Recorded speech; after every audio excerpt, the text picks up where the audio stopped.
یہ جو آپ مجسمہ دیکھ رہے ہیں یہ اسپانیہ یورپ کا ملک اسپین کے شہر میڈرڈ کے ایک میوزیم میں بنایا گیا ہے۔ یہ مجسمہ اپنے اندر ایک بہت بڑا راز پنہاں کیے ہوئے ہے۔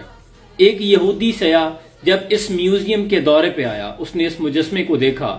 پہلے تو دیکھ کر خوش ہوا کہ نیچے مسلمان سجدے کی حالت میں ہے، اوپر ایک عیسائی اپنی عبادت کر رہا ہے اور اس کے اوپر یہودی اپنی عبادت کر رہا ہے۔ خوشی اس بات کی ہوئی کہ مسلمانوں اور عیسائیوں پر ہمیں برتری ہے، لیکن اس یہودی سیاح نے کچھ دیر اس مجسمے کا بغور مطالعہ کیا۔ مطالعہ کرنے کے بعد اس نے میوزیم کی انتظامیہ سے جا کر شکایت کی کہ فوراً سے پہلے اس مجسمے کو یہاں سے ہٹا دیا جائے۔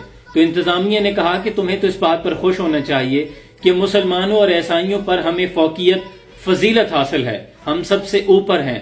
لیکن اس پر یہودی سیاح نے کہا کہ نہیں، جو میں دیکھ رہا ہوں وہ تم نہیں دیکھ رہے۔ ہم اوپر اور عیسائی نیچے اس لیے ہیں کہ مسلمان سجدے میں ہے۔ جس روز مسلمان سجدے سے اٹھ کھڑا ہوا، ہم دونوں منہ کے بل زمین پہ آ گریں گے۔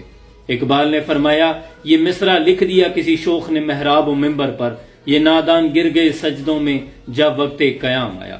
اے مسلمانوں، تمہارا شرازہ بکھر چکا ہے۔ اہل فلسطین حی علی الجہاد کی صدائیں دے رہی ہیں، وہاں کھڑی مائیں عین الصلاح الدین کی صدائیں دے رہی ہیں۔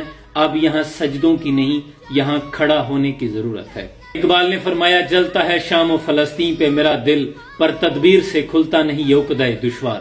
یہاں تدبیر کی نہیں، دعاؤں کی نہیں، سجدوں کی نہیں، واقع بدر و حنین کی ضرورت ہے، یہاں کھڑا ہونے کی ضرورت ہے۔ اور مسئلہ فلسطین حضرت اقبال کے دور میں بھی اٹھایا گیا تھا، اور حضرت اقبال نے اس پہ فرمایا تھا کہ ہے خاک فلسطین پہ یہودی کا اگر حق، ہسپانیہ پر حق نہیں کیوں اہل عرب کا؟ کہ اگر یہودی یہ کہتے ہیں کہ فلسطین ہماری جائے پیدائش ہے، یہاں سے ہم نکالے گئے ہیں، یہیں کہ ہم مقیم ہیں، بڑی دیر ہم یہاں رہائش پذیر رہے ہیں، لہٰذا ہمیں یہ خطہ واپس کیا جائے۔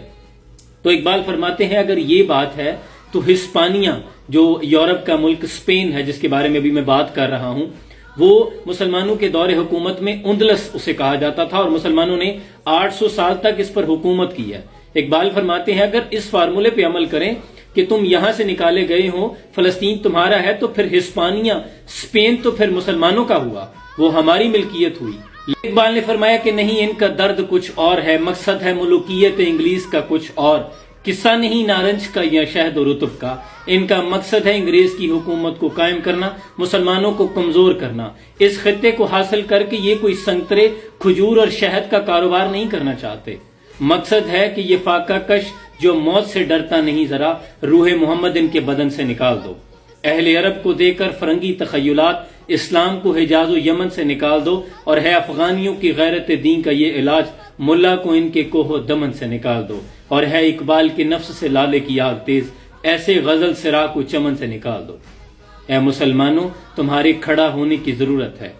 تمام پوری دنیا کے مسلمان اس وقت خواب خرگوش میں سو رہے ہیں، جبکہ قبلہ اول خطرے میں ہے، اور 57 اسلامی ممالک کا اتحاد اس بات کا منتظر ہے کہ ابابیل آئیں اور آ کر 80 لاکھ یہودیوں سے ہماری جان چھڑائیں یا ان پر پتھر برسائیں۔